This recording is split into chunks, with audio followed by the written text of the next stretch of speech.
Hi everyone, I'm Hanovi Schoonover, the Training and Resource Coordinator at Redwind Consulting, and today I'll be hosting this webinar. We'll be covering sexual assault on tribal college campuses today.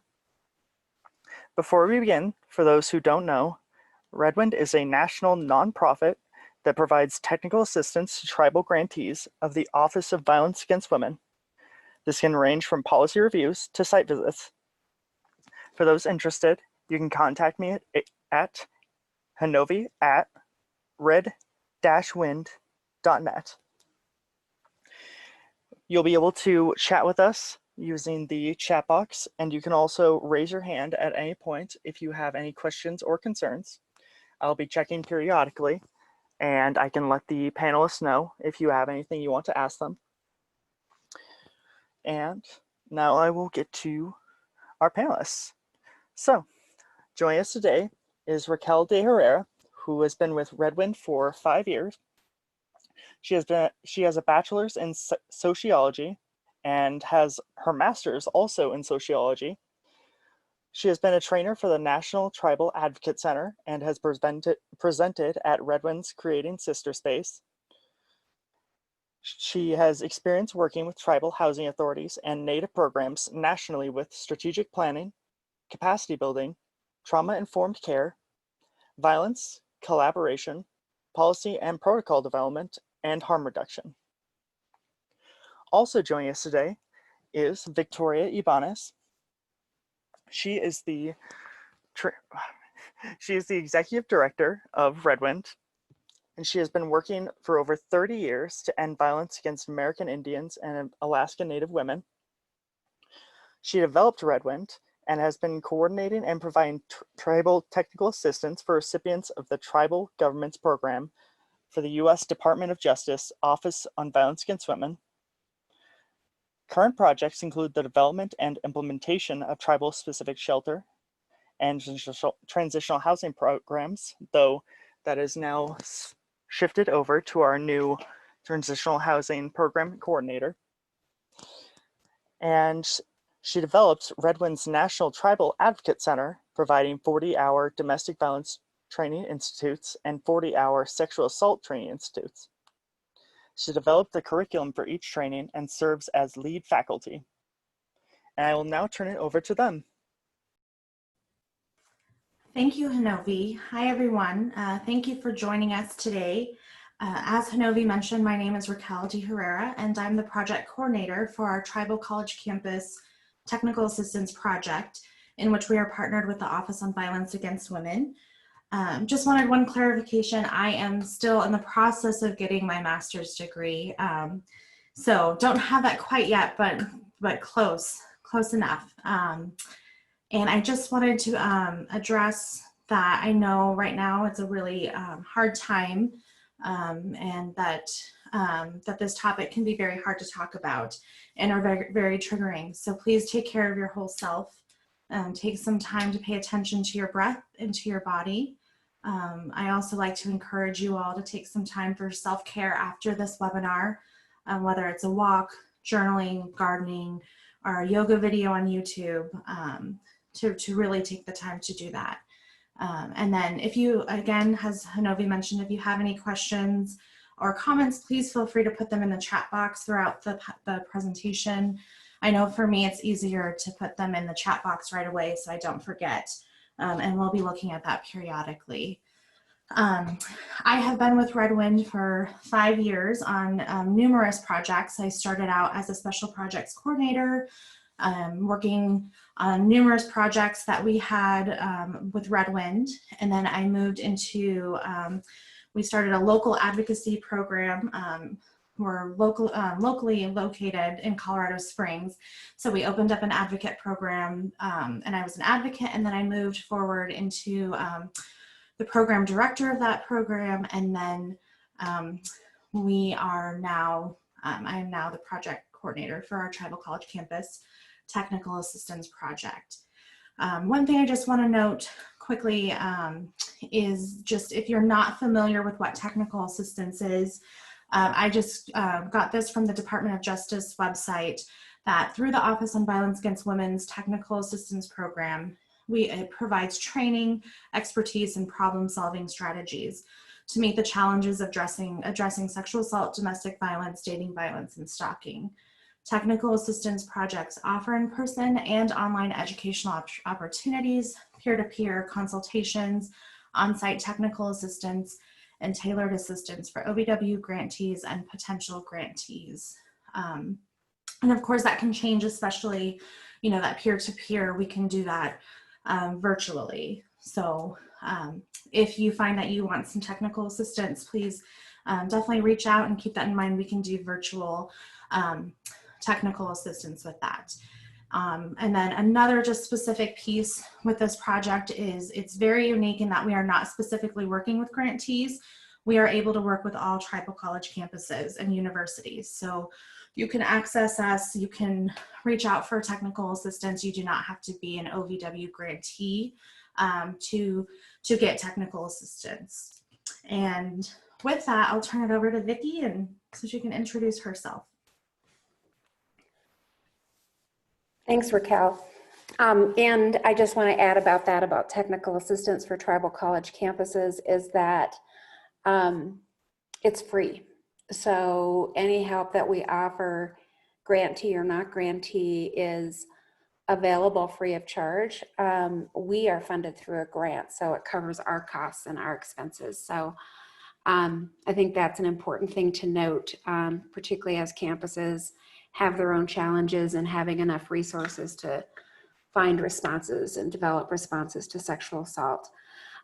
So I'm Vicki Ybanez. I'm the director of Redwind, and I've been doing this work for several years, and particularly over the last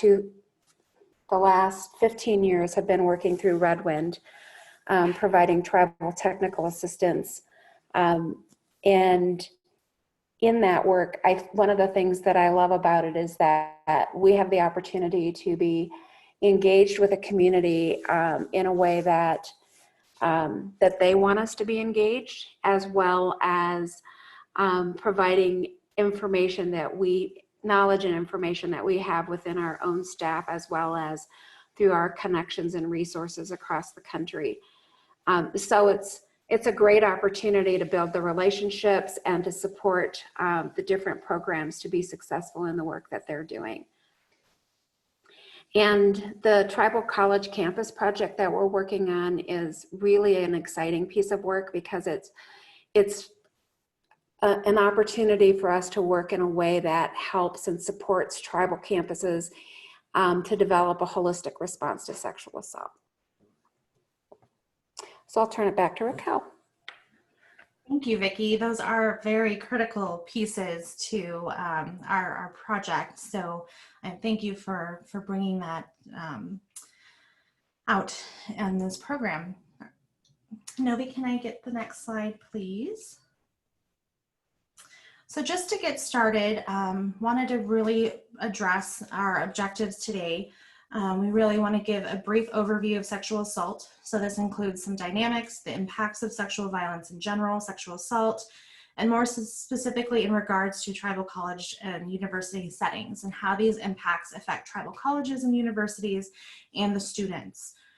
We also want to talk about barriers, and I also think it's really important to bring out the strengths that our tribal colleges and universities have and face when addressing sexual assault on campus. And then thinking about the critical piece of this project is working on a holistic sexual assault response on campus. So really identifying why it's important to have that on your campus, how we can help, and just kind of thinking about whether you want to enhance your sexual assault response or you want to start, kind of getting that jump start on why that's important. And again, we're funded through the Office on Violence Against Women, and it's a new project and a very important one, and we are very excited to be doing this work. Novi, next slide, please. So thinking about starting, we really want to think about how we are defining sexual assault. And I use the National Sexual Violence Resource Center, and of course some of these definitions can be different, and we'll talk about that, but really it's any type of unwanted sexual contact. This includes words and actions of a sexual nature against a person's will and without their consent. A person may use force, threats, manipulation, coercion to commit sexual violence. I think that key piece there is consent, and to really focus on that. Some things to consider and know when you're determining what defines sexual assault is thinking about how your tribe defines sexual assault in their tribal codes. How does the state define sexual assault? Especially if you're in a public 280 state, or if you have, so you have locations and sites that are off of your, of Indian land, and then what is federally defined as sexual assault. And then also thinking about how does the tribal college and our university define it in sexual harassment policies. Thinking about that, you want to make sure you're considering all those things. But then again, you're going to want to make sure that your college definitions comply with, as we all are aware, Title IX and clarity definitions as well. And then I think, when talking about what is sexual assault, you really want to make sure that there are processes in place that ensure students, faculty, and staff understand how sexual assault is defined. So making sure that they are aware of what, how your college and university defines that, and then also what the community at large and the state, federal, and in your tribal codes, how that's defined. And we'll talk about prevention later on in this presentation, but again, emphasizing how important it is to bring awareness to that consent piece. And what does that mean? What does it not mean? How your campus, and how can your campus relate that to students and inform them in a way that we're talking about consent, in a meaningful way. So thinking about sexual assault, while there are a lot of research on sexual assault on campuses, there really is little that focuses on tribal colleges and universities solely. So, when you think about sexual assault on your campus, you want to think about, especially if you're responding to sexual assault, you want to think about how are some of these things, how is it impacting or showing up in your communities, in your on your campus in particular. One thing that I think is important is, when we look at the research, it's important to note that, the first semester of the year, which is fall semester, can be a vulnerable time. And this that I mean, it's typically when students are more at risk for sexual violence.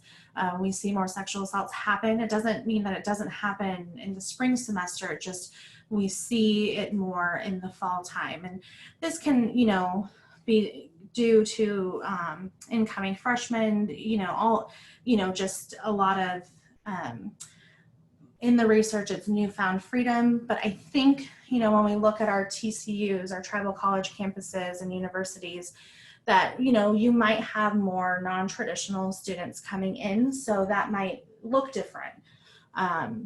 Some of the ways that you see sexual assault happening in your, community, your college campus community, it might look different than what a lot of the, those mainstream research that really focus on mainstream campuses.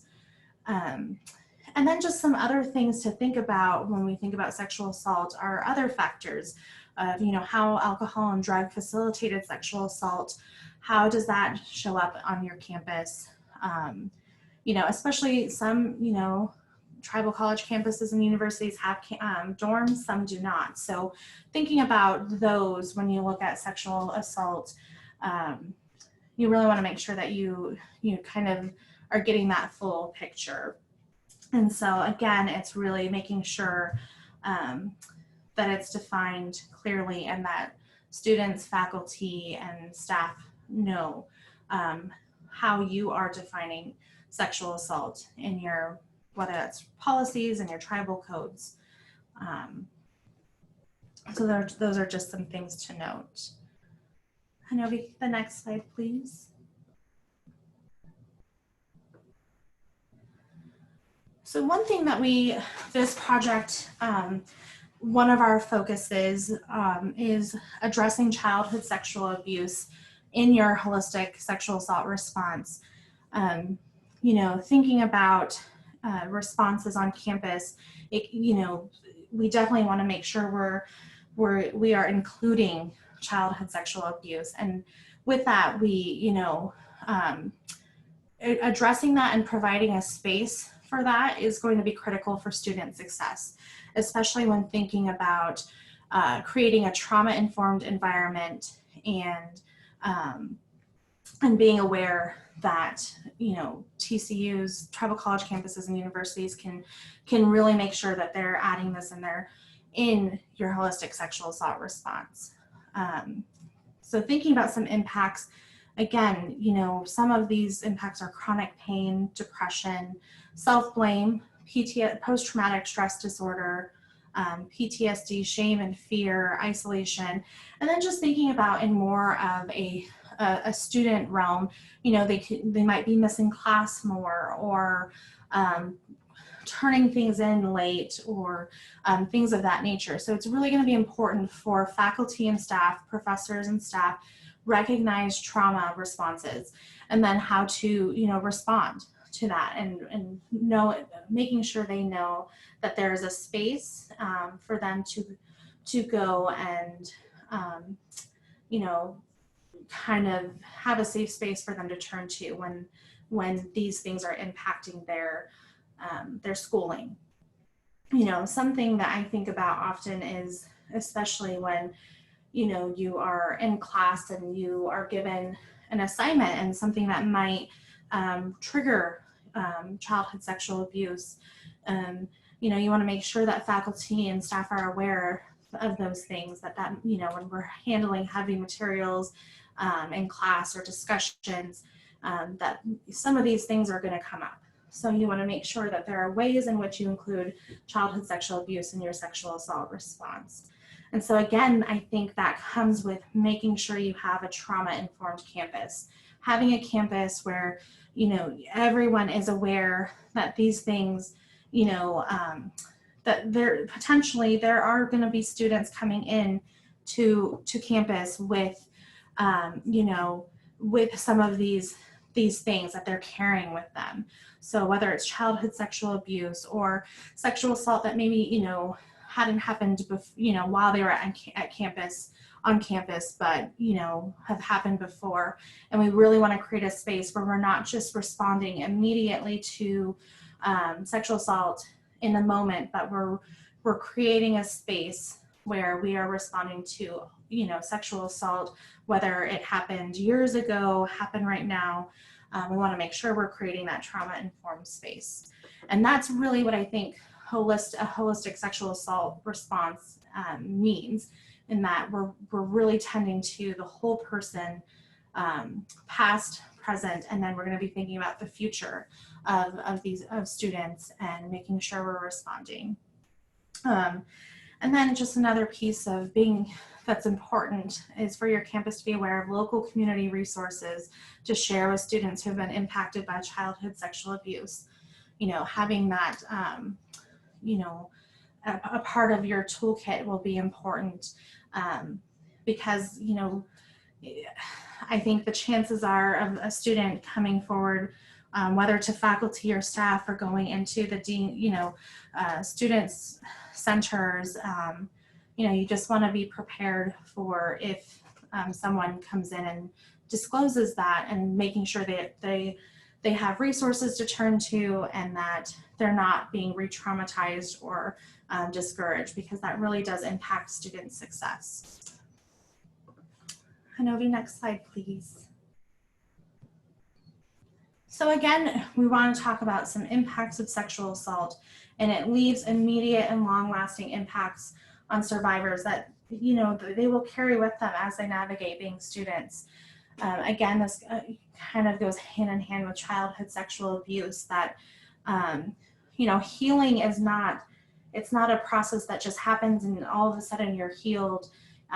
It's an ongoing process. It's that circle of ongoing work.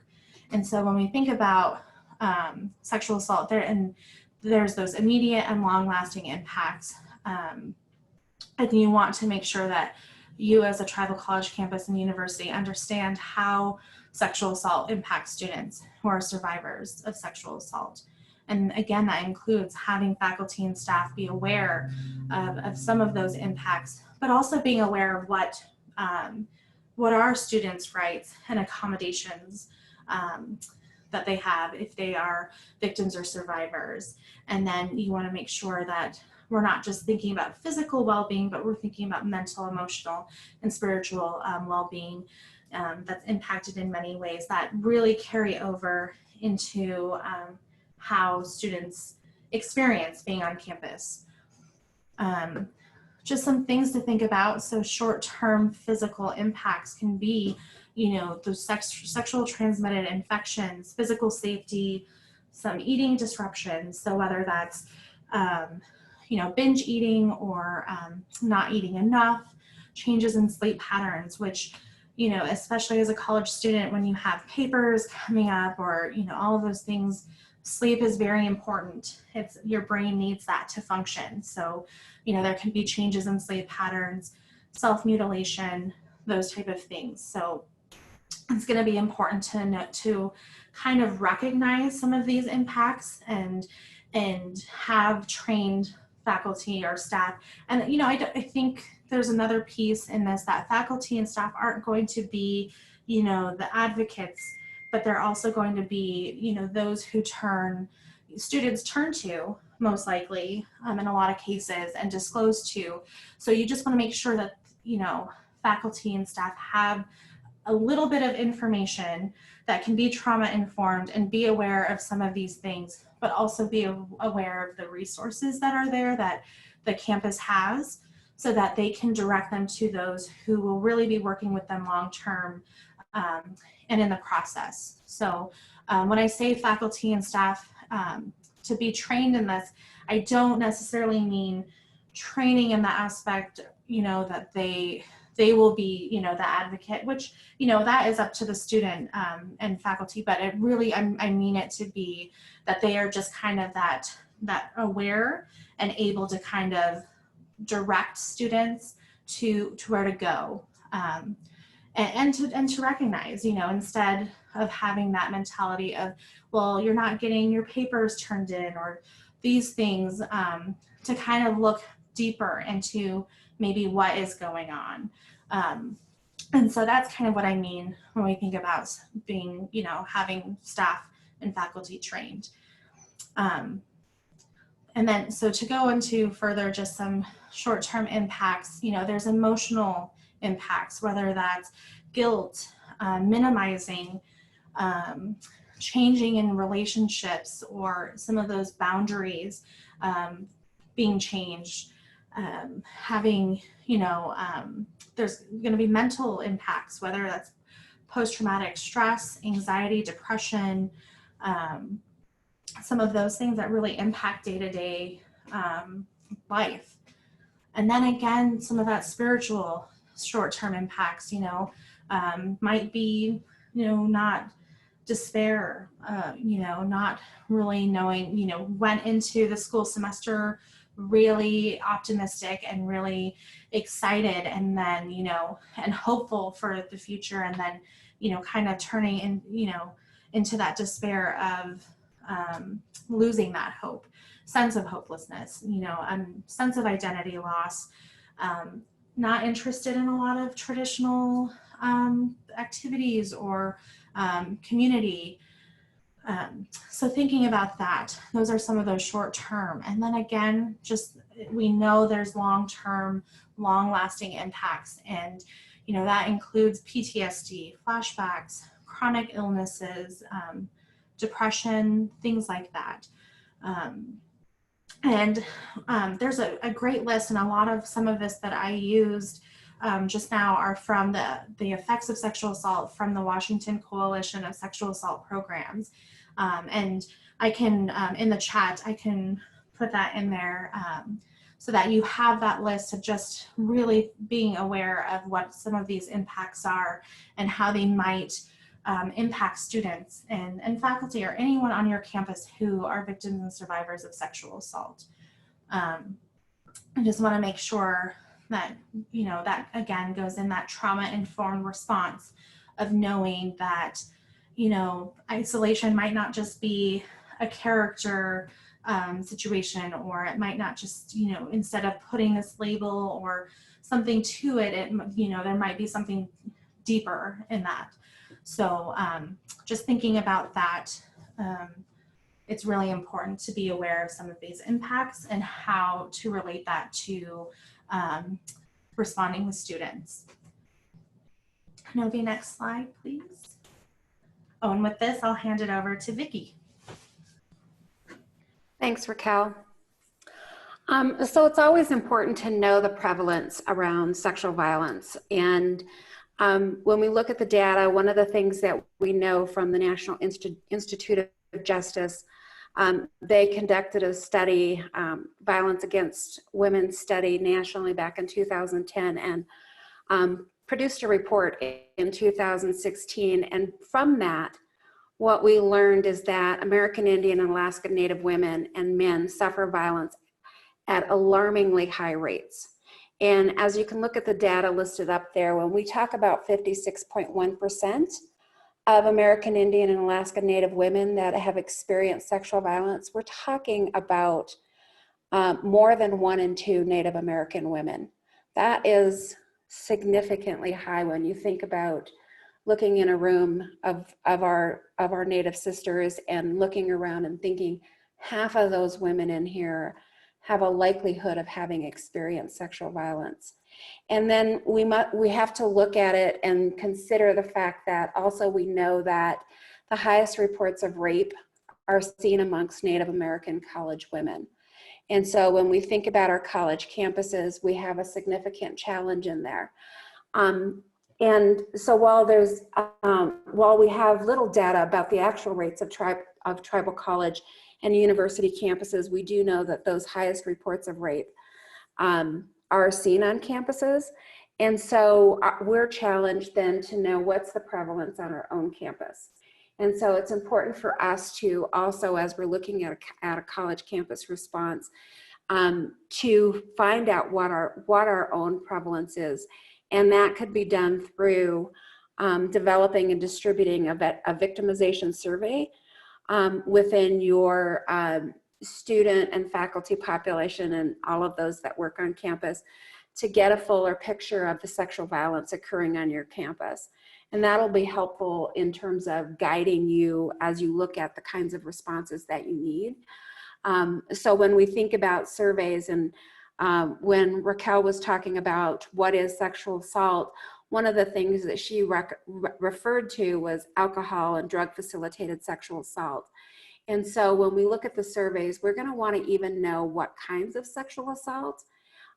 Is this alcohol and drug facilitated sexual assault? Is this something, you know, within an intimate partner relationships or through, you know, through other kind of more distant relationships? Where might it be occurring within campus, either on campus, off campus, and, you know, what are the other factors in there? So those kinds of factors can be put into the survey as well. So collecting your data, but then not stopping there, not just getting the data once and saying, okay, we've done it. Now we know what's happening on our campus, is that we also know that things change over time. So I would encourage a campus to do this periodically, to look at the trends of how things are changing within your campus as well. Next slide, Hanovi. So we also want to look at the historical context for violence. You know, we can ask the question, where does this violence come from? And prior to settler colonialism, tribal communities demonstrated that violence was either non-existence within the tribal community or nearly non-existent. We know that from our tribal, our oral traditions, as well as we know from our own languages, that different terms to describe violence often was not found in our own languages, or still is not found in our languages. So we know that prior to contact, that was nearly non-existent or non-existent. And when we think about how things have changed, we've historically seen systemic violence that's transpired with intent to defeat our nations. And from a journal article about Native Indian traditions, the sexual colonization of Native peoples, it was stated that Native women and children were targeted for wholesale killing in order to destroy the nations. And we also know that Native proverb that says that a nation is not defeated until the hearts of its women are on the ground. And those are just a few examples that demonstrate that there was some systemic and intentional actions that took place. And as we look at that, we can look over, decades over the last few hundred years to see practices that sexual violence was used as part of that violence to destroy women, destroy the hearts of our nations. And, when we look at old documents and old records, and just a trigger warning here for those people to be aware, I'm going to say something hard, that there were even statements where within those documents, they talk about how it was common practice to cut the breasts off of women and use them to make tobacco pouches, or cutting women's genitalia and stretching them over the handles of their saddles. And so the violence was quite widespread, and rape was a tool in there. Rape was the tool in a way of destroying the women, but also to destroying the men to show them that they could control their women who had been historically seen as sacred within their own tribal values and belief systems and ways of living. And we can look at one of the practices through the boarding school era, that we can look at a century-long practice that transpired from the mid-1800s into the mid-1900s, where children were forcibly being removed into a system to assimilate our Native children. And in there, it was a time and space where our children received a lot of physical violence as well as sexual violence as a part of it. While you could look at policies and stuff, it wasn't structured that way, but the way people were treated, it was continued practices of that historical violence that had been used for centuries before, that were playing out in our boarding school eras. And then we also have back in the 1970s, we had a period of forced sterilization where our Native women, at that time, we saw that 40% of our childbearing population was being forcibly sterilized. So there's so many different examples of the historical context of violence, and specifically sexual violence. We also more recently have, back in 1978, the Supreme Court decision, Oliphant v. Suquamish, where the Supreme Court took away tribals' sovereign authority to hold non-Native offenders accountable on tribal lands. And that has another significant piece in there about the sexual violence against our Indigenous women as well as our men on tribal land. When our tribe cannot, through its authority, cannot hold non-Natives accountable for their violence, it creates a situation of lawlessness. And match that with lack of federal resources to hold those non-Native offenders accountable. So we're seeing some trends and changes, but the consequences are still in place today. And we see that our people are repeatedly faced with racism, discrimination, barriers to opportunities, barriers to engage in and fully act as autonomous sovereign people. And at the same time, today, we have incredible strength when responding to violence, and we can see that through our tribal college campuses, that we have ways that our tribal college universities and campuses have are engaged in work in carrying our values and our belief systems and strengthening our populations within our tribal communities. So when we see about creating the change and being able to address sexual violence and engage in the healing from sexual violence that has transpired over multiple generations historically within our communities, our tribal campuses can be one of those places that are going to be one of the leaders in the change. We have our advocate community, as well as within our campuses, the students that are there are in an environment of learning, in an environment of looking at, particularly for our younger students, looking at who they are and want to be. Our campuses can create an environment that supports that learning, not only from an educational standpoint, but from a holistic standpoint of who they are as human beings moving forward and walking in this world. Hanovi, next slide.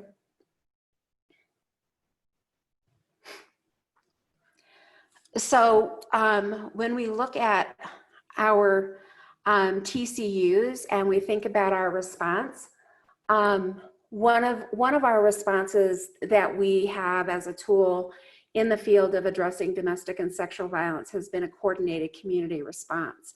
And within our tribal college campuses and university campuses, it's going to be important that we engage in a coordinated community response. And what we mean by that is that we build the collaborative relationships to look at the way that we're responding to victims on campus, as well as providing the supports and resources, and then also how we are holding offenders accountable.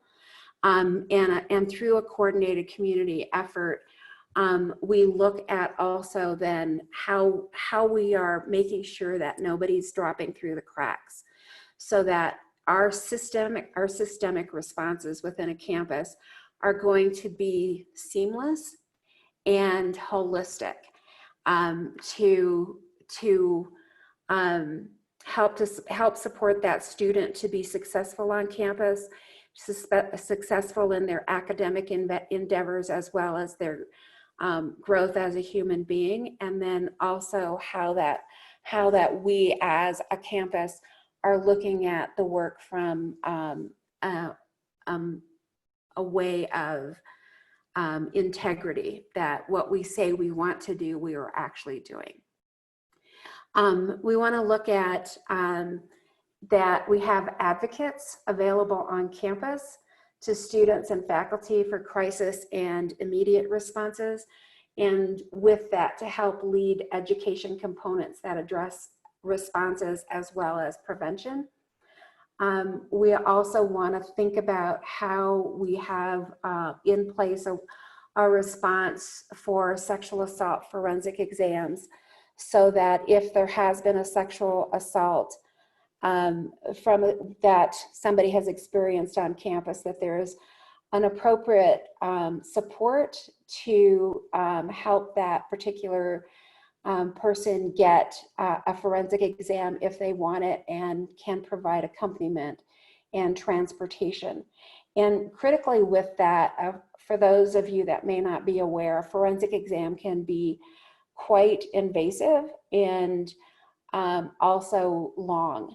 And so it's critical that that person is not just referred out, that it's seen that that person gets the kind of supports that they need to be able to carry them forward in a way that feels supportive to them and and then also to help them be supported after it.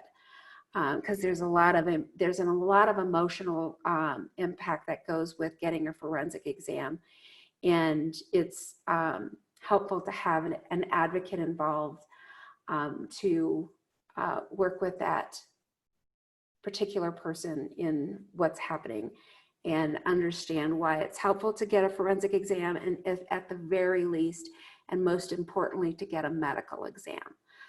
Because first and foremost is their medical well-being in the process, and if they choose to continue to get a forensic exam. We want to make sure that we have options for healing available for immediate and long-term options, and that's a range of different things, and is critically important that it's culturally centered from within the tribal identity, that you know, whether it's being able to support a student to be able to participate in a sweat or a ceremony, or to access traditional medicines, it's important to have those different options available. One campus that I visited one tribal campus, they had what they called a cultural room, and you could go in there and you could smudge, you could pray in there, you could have time to be alone and be quiet in there.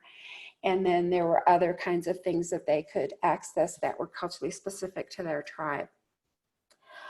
You want to build in resources. So we talk a lot about funding for a holistic sexual assault response. I like to think about it around resources. So on one level, it's going to be the financial side about how to provide a comprehensive response, to, holistic response to sexual assault. And then there's additional resources that go with it, which I think is all of the above of what I've already stated. And some of those may cost money, and other things can be done through volunteers and through internships, and then through collaborative partnerships with other programs and agencies within the tribe, and even on reservation and off reservation resources. And then thinking about guidance for faculty and staff. And so when we think about who is that person that survivor of the sexual assault, who is that first person that they reach out to? It may be a friend, and it may be a faculty member. It could be it could be a staff person. And so we want to make sure that there is guidance for all that are involved, so that there's guidance that is given to the students, so that if that friend is being told about it, so that friend has some options to be able to tell that survivor, you know, here's what you can do. You can go talk to this person who is, you know, trained and experienced about sexual assault, and that they're confidential. And if that survivor goes to a faculty, that the faculty can offer some comfort and support while not trying to carry the role of an advocate, but still being able to carry the role of a compassionate human being with some information about some options for how to access an advocate, and some basic information to provide to that student or that person that is reaching out to them. And the same thing for a staff person.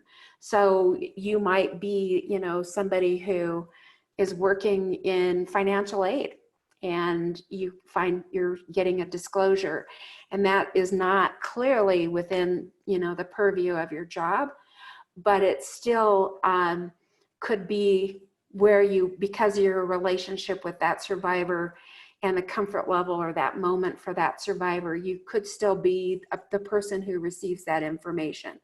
So again, from that same approach of being able to have a compassionate response and being able to provide the information to get to somebody who can provide more help to go beyond that. Next slide, Hanovi.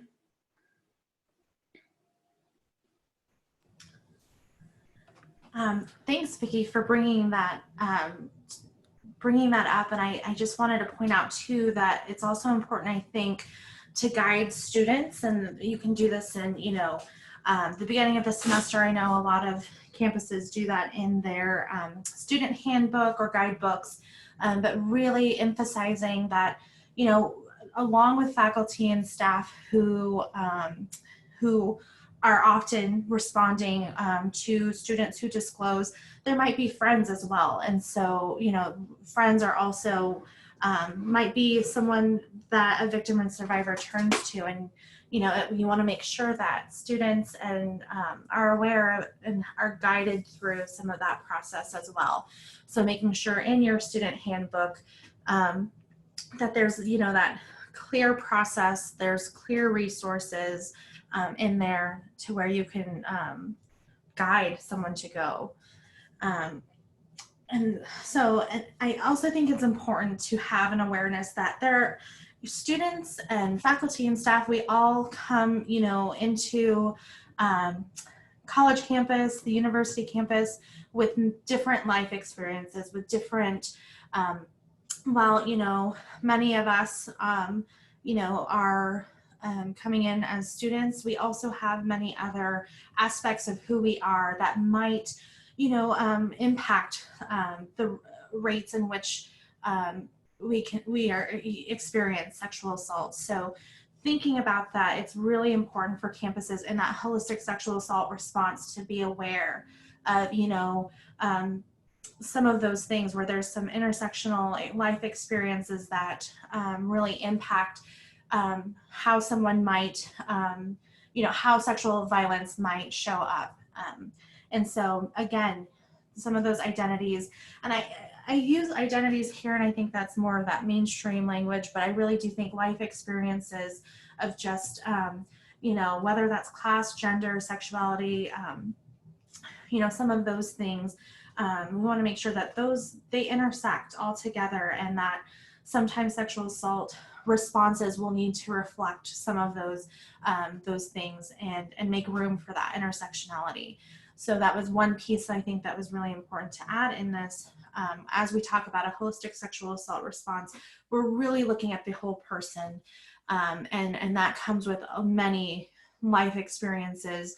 And I think the last webinar that was a couple of weeks ago, I think Stacy and Rachel did a great job. And if you weren't able to watch it, it's on our website, and I can definitely lead you in that direction towards the end. But they really talked about how, some of these things, we want to make room for responding in that way. So just something to think about, an important note. When we think about a holistic response, we're looking holistically at the person. We're not labeling or not viewing someone as strictly a victim or survivor, but we're looking at them as a whole human being, a whole person that has many life experiences where sexual violence it will impact those differently. Not every victim or survivor is going to be the same. Not those impacts of violence are not going to be the same for every person. So again, just being aware of that and making room for that is going to be critical in a holistic sexual assault response. Next slide, please, Hanovi. Just some things to consider when we think about a holistic sexual assault response. For our project, we do not give technical assistance on Title IX, the Clarity Act, things like that. But if you have questions, especially as I know August 14th is when the new Title IX regulations need to be implemented, we can lead you in the right direction if you need that. But these are some things to consider when you're thinking about your holistic sexual assault response, is having a great relationship, whether you have on-campus advocates or you have maybe it's the Student Success Center who has, doing a lot of where a lot of the resources for victims and survivors are.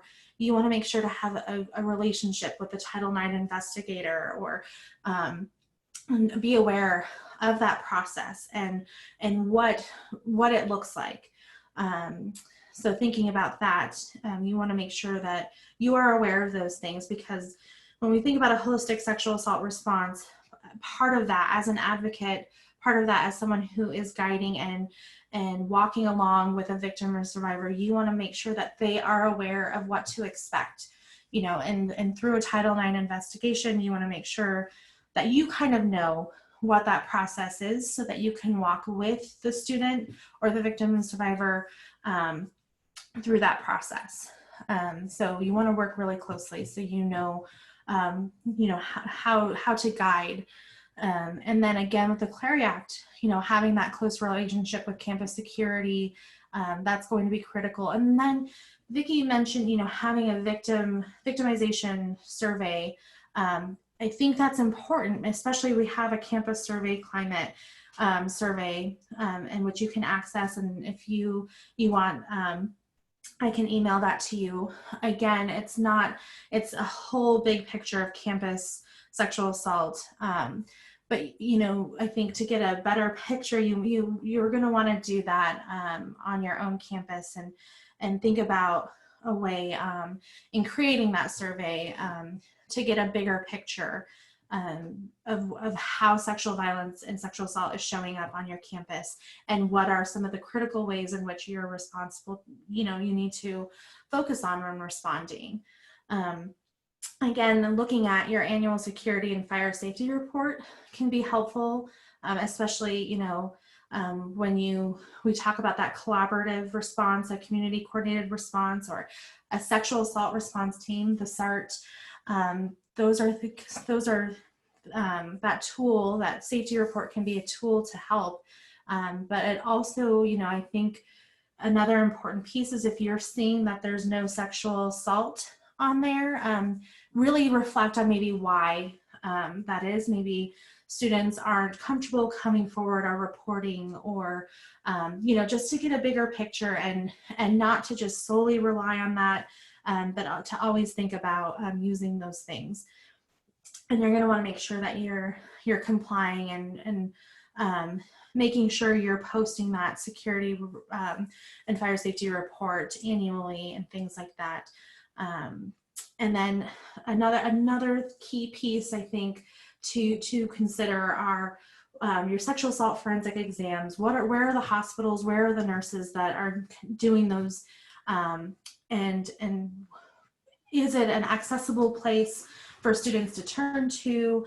Having that great relationship, as Vicki mentioned, that it's very invasive. It can be a long process, and it's really, I think, important to think about how to navigate and consider your response when it comes to sexual assault forensic exams. So thinking about that, and then confidentiality and mandated reporting, it can be very tricky on campus when looking at who has complete confidentiality privilege and who doesn't, who's a mandated reporter, who's not. Those who have to report sexual assault, do they know that they have to report that, and do they know who to report that to? And then again, do students know what that entails?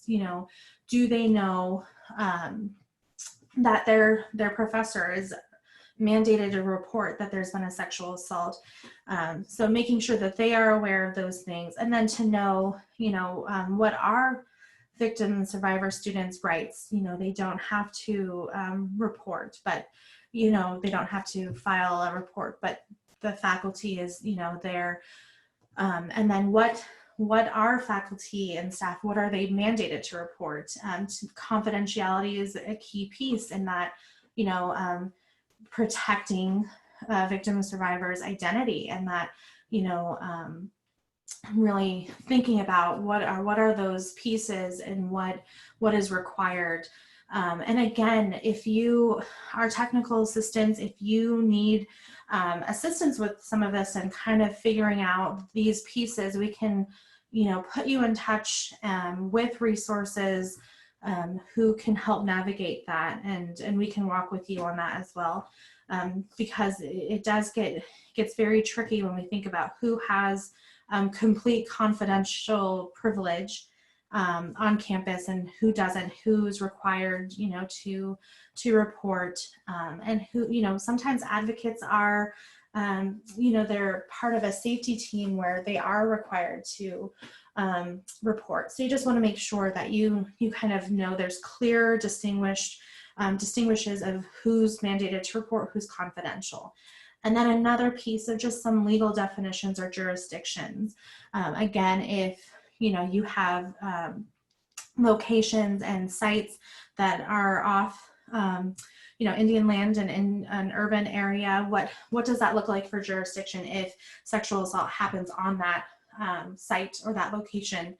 What is that response? Again, that will go with kind of your policies and protocol, but then working with other things you want to just be aware so that you can clearly convey that with victims and survivors so that they are aware of some of these things to consider. So again, these are just some things to consider when addressing sexual assault and working with victims and survivors of sexual assault on campus. Next slide, please, Hanovi.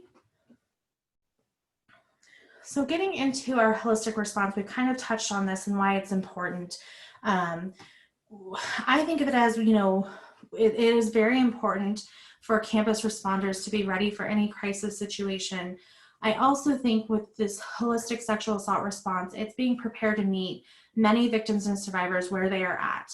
Again, whether that's, if they are survivors of childhood sexual abuse, or if they are survivors of sexual assault that's happened before, they were even a student, that this is, just responding to that sexual assault response. In any way, meeting them where they're at. And so, again, this is acknowledging healing is an ongoing process, that triggers can happen at any moment, and that having that holistic response, it provides your campus, it provides students access to those who have skills to meet victims and survivors where they're at. And so some of the ways that we can provide that holistic response is, advocating for the whole person. So whether that's mental, physical, spiritual, emotional, all of those components that makes a human being, well, that's when, just advocating for that. Again, Vicki talked about traditional supports, having that, being trauma-informed, a trauma-informed campus. And one of the things that I think about when I look at our tribal colleges and university campuses is this is the strength. This is that strength where a lot of these traditional values are already there. They're already inherent.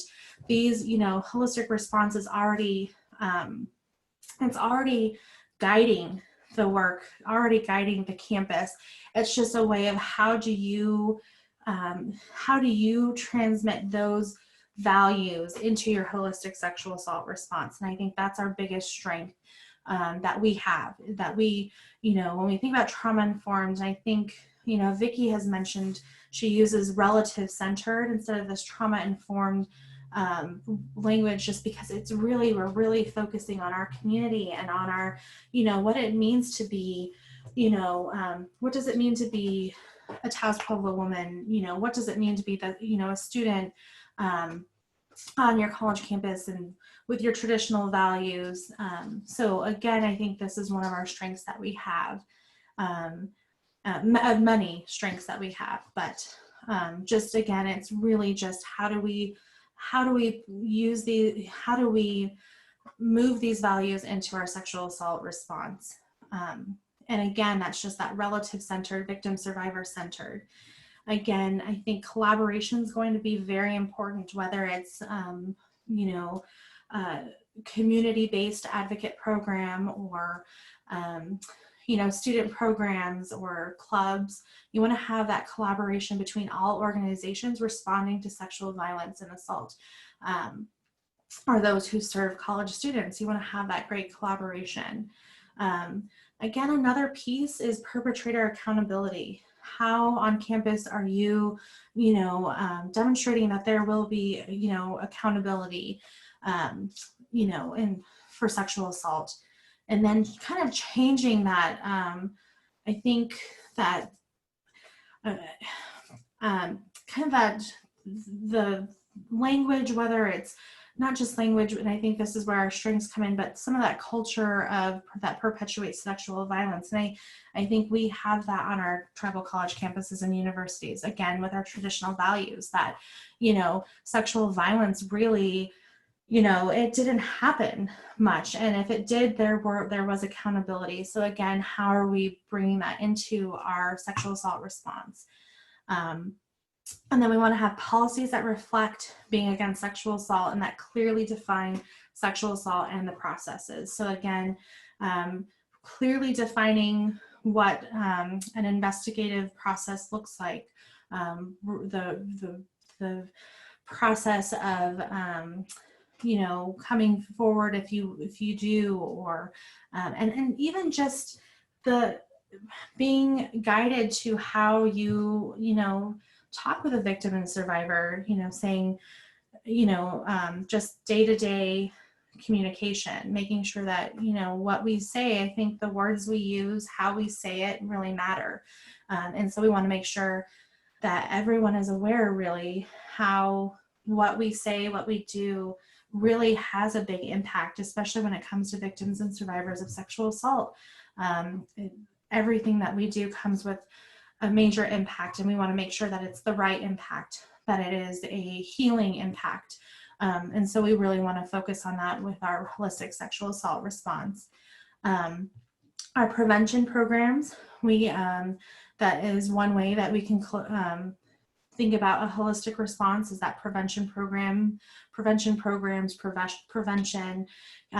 campaigns, awareness campaigns, and we can do that in a way that reflects our communities, our, you know, your college campus. It reflects who you are and your values.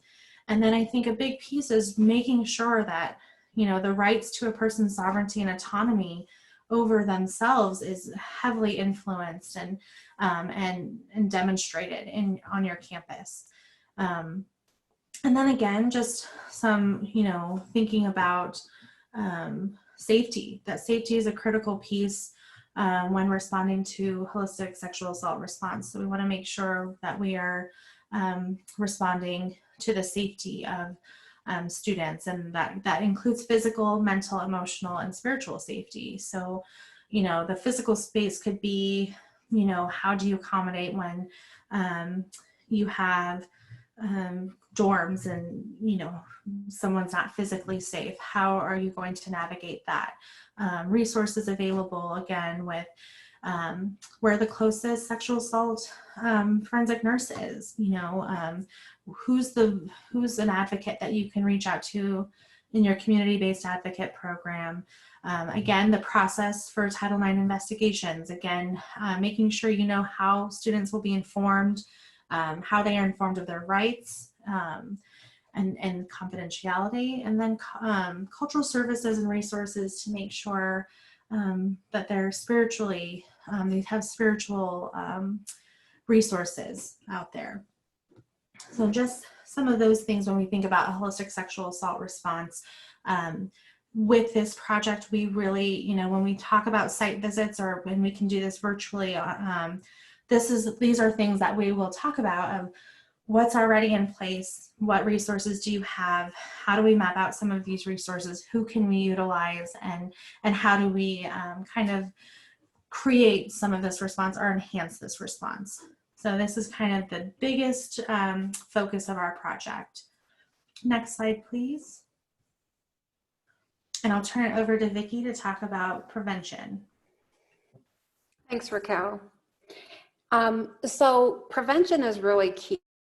So when I think about prevention, we're really talking about a cultural change, and crisis responses are important because we really need to help people in the immediate crisis of what they're going through and the accountability, but we want to engage in the work to where we are changing what's happening in our community, changing in what's happening on our campus in a way that we're moving it in the direction that we want it to do. So prevention is our way of, you know, it's our part of changing the world to bringing an end towards sexual violence. So when we think of change, I always think of change from the inside out. And so when we think about a prevention strategy for your campus, you want to think about it in concentric circles. So starting with the individual, moving to the relationships, then to the community, and then to the societal. And so in looking at that across those different categories, that we look at prevention in how we're going to engage the individuals to help address the sexual violence or the attitudes and beliefs that create a culture that allows sexual violence to occur. And so that would be such as what Raquel mentioned before, like changing the language, changing some of the beliefs that people have, changing the ways that we support or engage in hyper-masculine peer norms that facilitate sexual violence, things like that. Then as we move to the relationship, there's ways that we can work and engage people that have other relationships, and as a part of it, that they have the opportunity to address the belief systems and change and model behaviors. So we can think about how do we engage coaches with some of the sports that are going on campus to help them to be the models and the leaders to change some of the beliefs that those students that they're engaged with can be challenged in the way that they're seeing the world as well.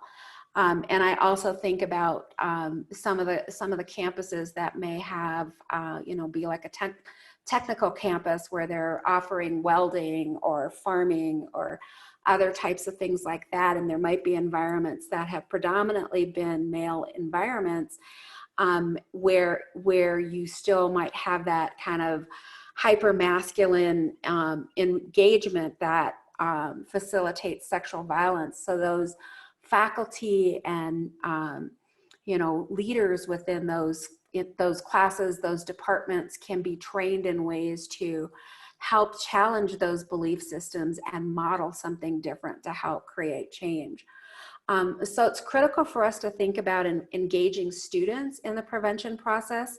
So which that's going to be some of that one-to-one change that we want to see happening, where we equipped the students with the ways that they can carry out that engagement and challenge some of those belief systems one-to-one or in their peer circles. We might also create student advisory boards to develop leadership for change within the campus, so that they can help set some standards, guide some of the directions, say that these are some of the critical areas that we want to be working in.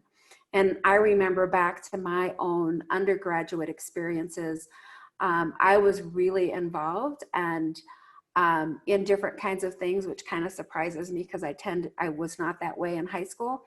I organized, ice cream eating contests, and I was on student leadership within the community college that I went to, and then in the university that I went to afterwards.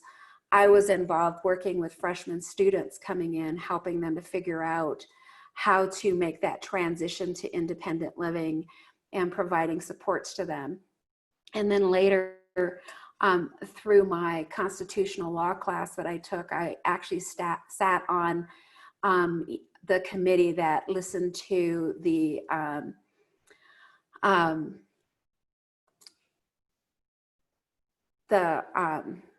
I'm losing a word right now, but the mistakes. So people that are breaking the rules or complaints that are coming in. I was one of two students that sat on that committee and reviewed that and gave input. And I give those as different examples and as ways that students are involved, but then there are other ways we can create different advisory boards so that it's more than one or two students or a handful of students, but we're helping them to, or supporting them to shape the environment around the culture of violence within our campus environment. And then also thinking about awareness, that we want to engage in different kinds of awareness campaigns. And A couple that come to my mind right now are the silhouettes of survivors that that have been placed in different places, and they're made out of plywood, and then some people have made them out of cardboard. Plywood's more sturdy. And then I remember one time I was at Cecilia Fire Thunder's house out on the Pine Ridge, and she was making shawls for the silhouettes. And in her kitchen where she was sewing, there must have been like 15 different silhouettes standing around, and we were talking about a lot of different things around the work in domestic and sexual violence. And it was a powerful experience, because while you don't think much about the silhouettes, you know, like you might not think that they might have a big impact, I felt like we were surrounded by survivors with those silhouettes there. And so there's ways to put strategically placed silhouettes, and through us working in tribal communities, we've made shawls for our silhouettes, and then have written things and put on and told the story of a survivor.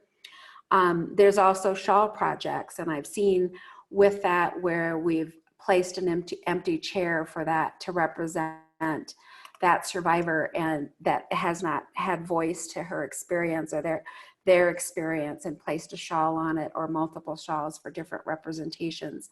So there's different ways we can do awareness campaigns, and then there's posters that we can do, and different ways to raise education.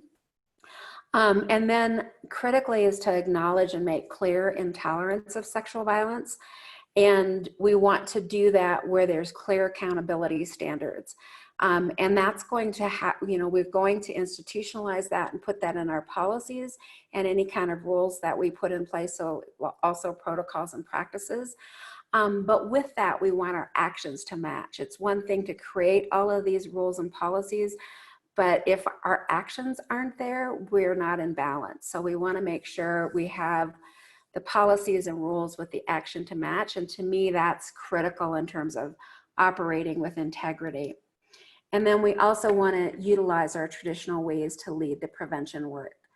And that can happen in many different kinds of ways. So thinking about how we could engage elders that can bring voice, bring stories, bring history, provide guidance and teachings.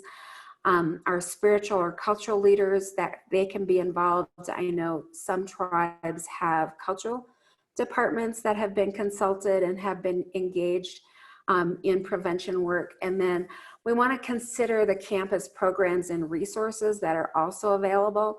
So like one campus I visited, they have an agricultural department. And within that department, they were growing traditional medicines as a component of some of what they were doing. And when I was visiting there and listening to what they were talking about, they were actually having gatherings periodically to teach about the medicines, the history of those medicines, and how to identify and collect those medicines. And that's part of a healing option as well. The next slide. So as we think about that, and we think about the different options, which I mentioned just a couple with the medicines, and some of the things in terms of the shawl campaign and using silhouettes, but we can also think about how we can connect other kinds of activities. So does your campus have a sweat lodge or an ability to put a sweat lodge on campus? Being able to have one where you have a female who is leading the sweat, who is the pourer and leading the sweat, might be helpful if you've got female survivors of sexual violence. Thinking about even like a wiping of the tears ceremony, to be able to do some healing after something that has been particularly hard. Thinking about ways to help the students and staff and faculty to be thinking about then how do we build in a regular practice around campus so that then we create an environment that's built around a healing as a part of who we are. And then also thinking about holding educational groups. And actually through our HASIA advocate program, We just had an educational group at our garden. We have an Indigenous healing garden, and our lead advocate was there teaching about medicines, and our education groups always incorporate different traditional teachings within there. Thinking about multiple ways that we can use elders, as well as having an elder council that can provide guidance and direction, as well as education. And then a whole range of different type of traditional activities, and engage students to think about and brainstorm all that, as well as bringing in faculty and staff as a part of it, to think about what kind of resources they bring to the campus that can be utilized, to think about the traditional healing supports, and think about what can you offer periodically throughout the school year, because there's going to be multiple different seasonal activities that would fit on campus as well. Next slide. Raquel.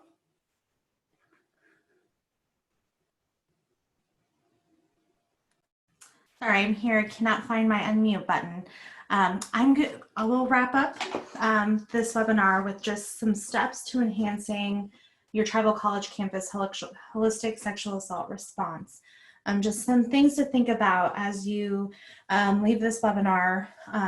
Just some steps that you can take are reviewing and updating policies and protocols to include sexual violence policy, and have it available for students, and ensure a way that determines students have read and acknowledged it, and that it is clear and available. And then develop a relationship with your local community-based advocate program, as well as the local sexual assault nurse examiner program. If you do not have on-campus advocates, that relationship's going to be critical. So reaching out, and if you aren't sure, maybe thinking about your tribal coalition, and reaching out to them, or to us as well. We are here if you want assistance with developing some of those relationships. We can definitely help with that. And then you want to determine if your campus has programs aimed at preventing sexual violence, and if you have, is it tailored to your campus, and how can you tailor that to meet the lived experiences of your students? And then mapping out tribal community and campus resources, making sure that you have that.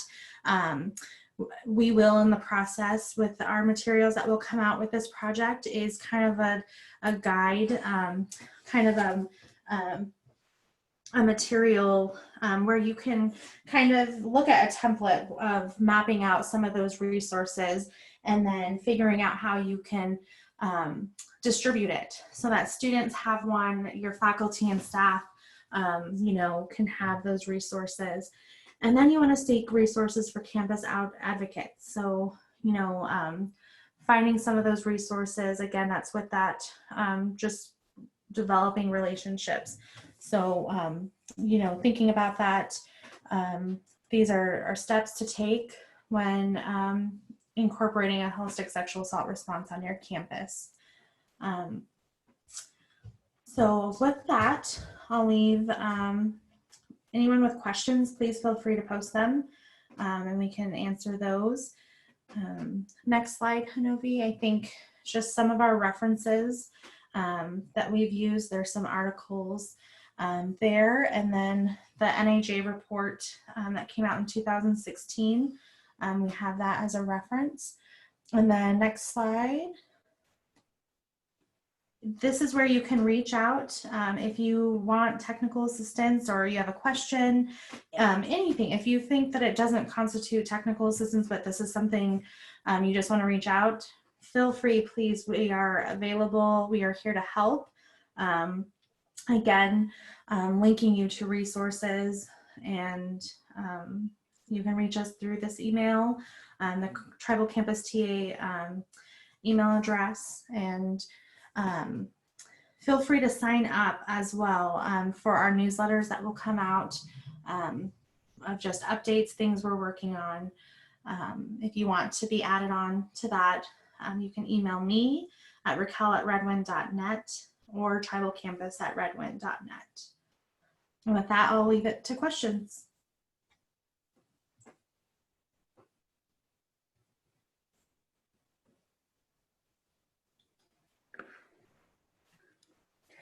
So we just posted it in the chat box that you can post your question there. But if you also have a question and you'd rather just verbalize it, you can go ahead and raise your hand and we'll give you a call.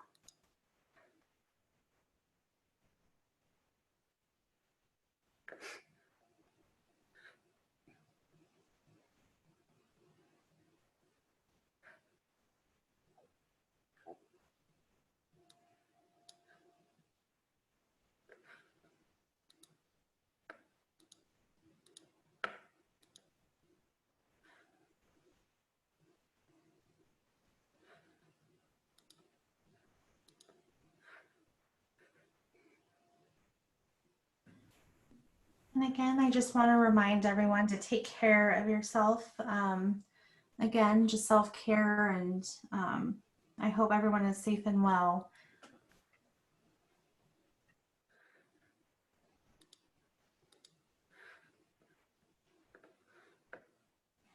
All right, well, it does not look like we have any questions, so I will start wrapping up. So before we end the call, I'd like to remind everyone that Redwind is available for technical assistance, whether that's through email or through calls. With that said, I'd like to once again thank our presenters for joining us here today, and I would like to thank all of you for joining us, and we hope to see you at our next webinar. Thank Bye, you. everyone. Thank you. Bye.